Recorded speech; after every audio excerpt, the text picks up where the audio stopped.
Yes, alright. Kwenye kuba ikaza hano ku miburo Onebu Opportunity Hub Rwanda, nkuko mibona hano turi kuri website ya CorpsAfrica, aho tugiye kuza kubasharinga ku mahirwe adasanzwe aje abasanga mwebwe urubyiruko rw'u Rwanda. Bose kabisa aya mahirwe ni kirenzo ni international kuko aya mahirwe arimo aratangwa mu bihugu byinshi bitandukanye, harimo Maroc, Kenya, Uganda, Rwanda n'ahandi henshi hatandukanye. No twebwe reka tuze kwifokasingira hano ku byano mu Rwanda, turati se bimeze bite. Hano ni volunteer activities aho ushobora kuba wafata amafaranga arenze 150. Of course ufata ubaguhereza n'izindi expenses zitandukanye. Urumva yuko naho bitandukanye n'akazi gahemba neza hano mu Rwanda ugereranyije na standard of living. Rero hano tugiye kuza kubasharinga ibintu bitandukanye. Ese ninde wemerewe gukora application, benefits zo gukora application, ese application zarangira ryari, ese ukora application azakora igihe kingana iki, ese byatangarijwe ahagana he. Nkuko hano mubibona turi kuri website yabo, ako nubundi iri tangazo already bongeye barabivuga hano kuri X yabo, baje barabipostinga kabisa, barabitweetinga bavuga ko deadline ari ku tariki 31 nkuko mubibona z'ukwezi kwa gatanu.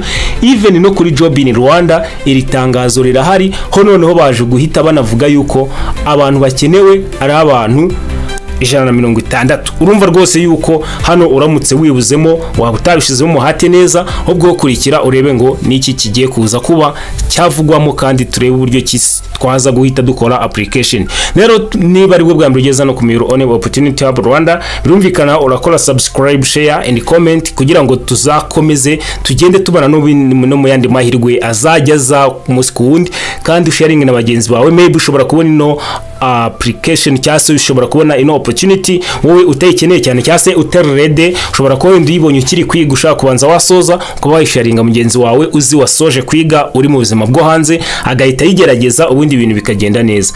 Rero ubwo twebwe reka tuze dutangire turebe ati ni gute waza gukora application. Already twayibonye, ni ukuvuga ngo niba uje hano kuri website birumvikana uzaza ukomezemo ugenda uselecting igihugu cy'u Rwanda, nuza kugira hano ku Rwanda uza selectinga, then uzahita ufungura link. Iyo link zayimeze gutya, uzamanuka hano hasi uhita utangira uzuze application form, then ibintu bigende neza. Naho twebwe reka tubanze turebe atese ubundi before I do application nibiki birimo, nibiki mbese nsabwa, ese ninde ushobora gukora application, ese ndemerewe cyangwa se ntabwo nemerewe. Okay, on starting hano urabona dufite call for application for the 2026-2027 cohort of volunteer.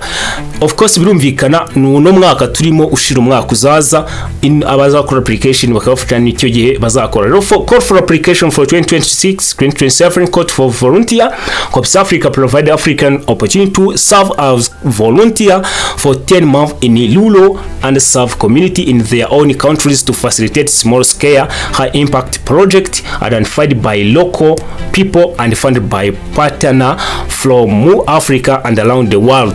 Rero hano birumvikana rwose ni ibintu biri very clear, ushobora kuba wenda uza kubikenera ukaza kubireba mu buryo burambuye. Ako hano murumva yuko ino CorpsAfrica yo ifocusinga kuba urubyiruko cyangwa se volunteers bashobora kugenda muri rural areas bakaba bafasha muri project ziri identified by local people and funded by partners from Africa and around the world. Just bakaba bakora ari kugira ngo baze kuba bateza ayo ma area imbere. Noneho hano bashizo video ushobora kuba wareba kugira ngo uze ko wasobanukirwa byinshi birenzeho. Aha twebwe reka tuze ukomeza ino video kugira uyibone. Uraza hano kuri Job in Rwanda, ukimara gufungurira itangazo uramanuka hano uraza guhita ukirikaho ubone iyo video. CorpsAfrica volunteer comes from diverse background of experiences in the past. This have included agriculture. Ahashize rero bashizemo ibintu bijyanye n'ubuhinzi, gender, health, education, water and sanitation, environment, business, engineering, peace study, language study and as well as many others. Urabona byose ibintu bafocusinga rwose ni ibintu bijyanye n'itera mbere. Rero twebwe kugira tutaza gutinda, maybe video ishobora kuza kuba ndende kandi tuba dufite ibindi bintu byinshi byo gukora. Yes, iri tangazo urikeneye ryose uko ryakabaye, muri comment uraza kwandika ngo I need full announcement, ndaza guhita ndiguhereza ndaza guhita nkohereza nimero unyandikire mpita ndiguhereza, ntabwo ari ibintu biza kuba bigoye. Rero ese ninde ushobora kuba wakora application? Mbibutsa yuko link niba tuyifunguye tubanje guca ku Rwanda, of course you have to be Rwandan citizen residence. Ushobora kuba wenda uba mu Rwanda utari umunyarwanda, akubwo urumva niho ugomba kuza kuba uri nyine, niba unahari icyangombwa kiba kibigaragaza. Ugomba kuba ufite nanone imyaka 21 order at the time of start of your community. Igihe wenda niba bavuze ngo bizatangira mu kwezi kwa kangahe, kwa 10, ugomba kuba icyo gihe ufite imyaka 21 utarayirenza. Of course university degree or equivalent professional experience is required. Must demonstrate strong passion for commitment to community service. Ugomba kuba ugaragaza yuko ukunze ibikorwa byo kuba wakorera muri community kandi ukayisavinga, willing and able physically and emotional to serve for, as a volunteer for entirety of the services in rural often in remote communities. Ukaba witeguye cyangwa se unabyifuza unabishaka kuba wakora nk'umukorera bushake mu gihe cyose uzamara mu kintu kiragihe cy'amezi 10. Noneho hakaza no record of crime, ukaza kuba ufite cyangombwa kigaragaza ko utigeze ukatirwa n'inkiko, ukaza kuba ufite cyangombwa kigaragaza imico n'imyifatire yawe ko bimeze neza. Understand that frontier is not tested and where one offers their time, skills and resources without expectation of financial gain. Ukaba wumva neza ko gukorera ubushake rwose ari ugukora, nta kindi kintu witeze kuba wabona, ugafata umwanya wawe ndetse n'ubumenyi ufite ukaba wabihereza abantu babikeneye, nta mafaranga uteganya kuba waza kugira iki wakwakira. Rero urumva rwose uri gukora nka motivation letter, aka kantu niko wibandaho cyane. Hano skills zirimo cyase ibintu bavuze bikenewe nibyo ugomba kwibandaho kugira ngo babone yuko nyine uri wa muntu bagize iki bakeneye. Noneho igikurikiyeho hano kuri benefit, of course expert pre-serving and in service training. Mbere yuko utangira bazaguhereza amahugurwa, ndetse urumva n'igihe uzaburi gukora hari andi mahugurwa uzabona. Modest living allowance, ugomba kuzaba ufata amafaranga agutunga buri kwezi uzajya yakira. Of course health insurance, ugomba kuba ufite ubwisungane mu kwivuza. Rero anoma NGO ujya kumva ngo health insurance ugasanga bagukubise nk'ikigo runaka gitanga ubwishingizi mu kwivuza, hahandi ho niba ugiye kwivuza naho haba se hashika bitazagusaba guca ku kigo nderabuzima cyahinga ugiye gushaka ngo transfer, no, aho ugenda transit uyitugerayo byihuse. Noneho hano travel funds for offshore CorpsAfrica business, baguhereza amafaranga ushobora kuhakenera yose ya transport mu gihe urimo urakora ibikorwa nanone bijyanye n'ino business. Noneho at the end of services adjustment allowance, of course ushobora kuba wabona nandi mafaranga ayo wafataga bakayahindura at the end wenda bagusezeraho n'ibindi biki bitandukanye. In community reasonable accommodation for volunteer with disability, niba ushobora kuba ufite ubumuga bazaguhereza icumbi. Certificate of completion and recommendation, hano ugisoza bazaguha certificate yuko wasoje ufite izo skills and life changing experience which will serve you well throughout your personal and professional life. Iyi nteruro ya nyuma tuyitinzeho, ntabwo twaba dutaye umwanya cyangwa se ntabwo twaba twibeshe, ariko tuje kuyanaliza. Hano baravuze ngo a life changing experience. Life changing experience, uzahakura experience ishobora guhita zihindura ubuzima bwawe, which will serve you as well throughout your personal and professional life. Ubwo urumva rwose hano iba ari step yo kuba ujya imbere ubuteye. Noneho after completing the application, a local selection committee will review each candidate's application and invite selected group of applicants for interview. Of course hano bazakora interview abazaba babaye selected. Noneho ubwo following successful interview, candidates will receive an offer letter to serve as CorpsAfrica volunteer and further instruction about pre-serving training. Ubwo abazaba babaye selected batsinze interview bazahita babamenyesha, babwire uburyo ki ibintu bimeze, babwire n'amakuru ajyanye n'uburyo ki bazakora training ya mbere itangirira pre-serving training.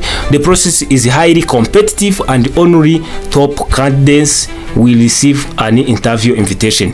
Noneho hano ni ukuvuga ngo ano mahirwe rwose ari very competitive, ntabwo ari buri muntu wese wakoze application uzakira invitation letter yo kuba yajya muri interview. Rero niba ugiye kuyikora uze kuba uyigerageza neza cyane, document udashoboye kwandika utwandikire tugufashe kuba twayitegura, asigaye utanga ibyangombwa uzi neza ko bimeze neza. Rero CorpsAfrica Rwanda has no authorized agent or third party involved in its volunteer recruitment process. Applications are strictly advised to submit their application executive through official channel, the CorpsAfrica website and the CorpsAfrica Rwanda official social media hands and the Job in Rwanda platform. Rero urumva rwose hano uburyo bwo gutanga application yawe burahari neza. Ushobora kuba if you have any question application please reach out, ushobora kuba wabandikira kuri ino email igihe hari ikibazo ufite kijyanye na application.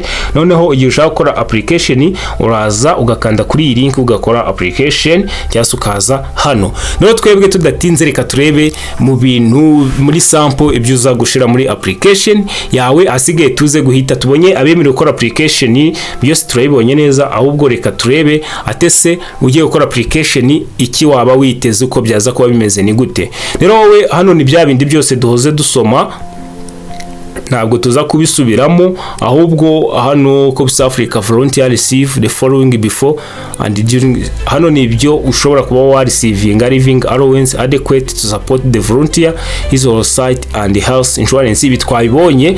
Noneho ubwo twebwe reka tuze turebe ngo application step complete the following application including all requirement filled, upload requirement document. Urumva hano nta bidasanzwe, imyirondoro yawe hano hari umutuku, of course ugomba kuhuzuza, ni imyirondoro isanzwe itagoye.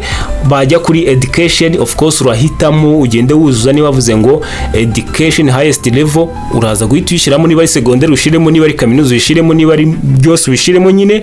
Noneho kuri name of institution ushire ikigo wize, location aho ugereye, start igihe watangire n'igihe wasoreje, uhita ushiraho type of degree, uvuge niba warakuyemo degree cyangwa se diploma cyangwa se certificate. Noneho field of degree ubishireho, noneho byose ugende wuzuza college cyangwa se university. Hano urabona ntabwo biri mandatory kubera yuko ntabwo ariko abakora application bagomba kuza kuba barize university. Rero hano ntabwo hano ushobora kutahuzuza ubwo hatari ya register. Noneho hano kuri professional experience, niba ari experience ufite ugomba kuza ukabyuzuzamo neza. Tugiye ku madokima, wenda turebe uburyo kise dokima ngo wayishiramo gute. Birumvikana dokima yawe ugomba kuza kuba wayigize iki, wayise izina. Hano kuri please rate your reading proficient in English, hano ushobora kuza guhita uba ufite wenda nka English proficiency test cyangwa ufite ira NESA certificate English of instruction, ukaza kuba wagira iki wakemeza kuyifite ukaza kuyauploadingamo. Noneho ubwo utayifite yatwandikira tugahita tumufasha kuyibona kuko ntabwo bitinda. Hano ikindi ugomba kuza kuba ufite reference, nibura abantu batatu bakuzi biri related kuri zo experience ufite, abantu bakaba bakuri komanda. Rero uraza ukuzuza imyirondoro yabo nk'ibisanzwe. Hano ukaza guhita wandika personal letter. Hano kuri personal letter hano bavuze ngo choose and describe the significant experience, achievement, risk you have taken or ethical dilemma you have faced and its impact on you. Rero hano uraza rwose ukumva ikibazo neza, warangiza ukagisubiza ukandika ino letter. Ntabwo biba bigoye iyo ubonye biza kuba bigucanga. Ushobora kutubwira ati nge ibitekerezo ni ibi ngibi, ukabiduhereza wenda ukandika nk'uturongo 10 turimo ibitekerezo byawe, tukaba twagufasha kubaka letter imeze neza. Discuss some issue of local, national or international concern and its importance to your personality. Rero hano inshuro nyinshi wowe uraza ugahita wenda ugusha kuri Rwanda SDG. Urabona ko dufite sustainable development goal muri 2026, no muri 2035 no muri 2050. Murazizi uburyo bimeze, u Rwanda rugomba hamwe kuba ruri muri developing country middle developing country ahandi rukaba ruri well developed country. Ibyo wenda ukaza kuba wabishiramo ukabona ko ari cyo kibazo gihari, ukaza kuba waza kucyandikaho essay indicate person who has had a significant influence on you and address that influence. Ubwo ni ukuvuga ngo ukaba wareba umuntu ese wakugirize wigeze kuba yagira influence irenze cyangwa se wagize ikintu agufasha mu buzima, none ukaza kuba wanakivuga. Rero ibi bintu byose rwose ano ama essays uraza ukayandika neza witonze, ntabwo wihuta cyane kuko tariki 31 z'ukwa gatanu ni kera kuba ukagenda wandika aka essay kamwe ukakagira neza kakagenda neza. Ni ibintu bitagize iki bitagoye. Wasoza ubwisoje hano uraza ugakanda submit, of course bikarangira. Iyo ugeze hano rwose ibintu wabikoze neza, cyambere amadokimento yategura wamaza kuyabona neza yose, akari bwukomezanya n'iki na application. Ngayo nguko rero abari buze guhita bagerageza aya mahirwe n'abari buze gukenera ubufasha muraza guhita mutubwira tubafashe, hasigaye ibintu bize guhita bigenda neza. Bye bye. Yari Onebu. Byaba bigoye kuba wabusoje video urimo kuyireba kandi yagufashije ukajya udakoze subscribe, urumva ni ikintu cyaba kitameze neza kandi uzakena andi mahirwe nkaya ngaya next. Rero wakora subscribe, share in the comment, cyangwa ukatwandikira ukaduhereza igitekerezo ukavuga tuwena ngewe gutya na gutya bitewe na skills mfite, amahirwe naba nkeneye yaza kuba ameze gute, ubundi tukaza guhita tugufasha tukurebera ati wowe turabona byahura nahangaha. Bye bye.